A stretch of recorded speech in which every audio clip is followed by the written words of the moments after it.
Jeg er taget til London. Her ligger det europæiske lægemiddelagentur, og de blåstemplede vaccinen tilbage i november. Afdelingen Human Medicine Evaluation Department, den afdeling, der står for at evaluere. They are right to say that the symptoms exist. They are completely right. We are very sympathetic to that. What we believe is not true, that they are caused by the vaccine. We really are convinced that this extensive vaccination will benefit the girls in the long run, and they have. And what about the girls that then suffers from these severe reactions after the vaccine? They are absolutely right to be heard. Is that due to the vaccine? We don't think so. Why the rush? Then why not wait a couple of years, have more trials to be sure that you can actually deny that there are any side effects? Well, what we really need to make sure is that the benefits are understood and they are really robust. And against those, the risk you continuously monitor.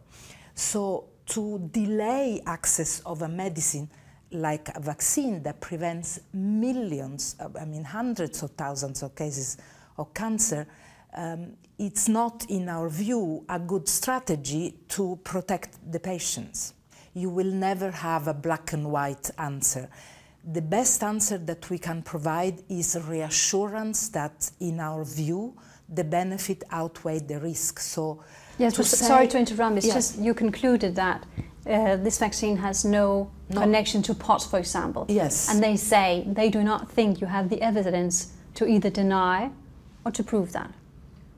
Well, this is the part of science. Science is always a process of approximation of the best possible understanding. In the case of our review, we said very clearly that we don't think that there is a causal association. This is, to me, as strong and reassuring a message as we can possibly give. So it's not only about saving lives, of course, this is also big business. This is the case for medicines. Can you guarantee that no member of the committees or any of the reviewers has, let's say, any kind of economical interest in this vaccine? This one, our system concerning the conflict of interest is extremely robust, and we review it all the time. So all our experts, committee member, EMA staff, experts that come to scientific advisory group and any expert group are obliged to provide us with a declaration of interest on an yearly basis. This is public. This is, you can see in our website.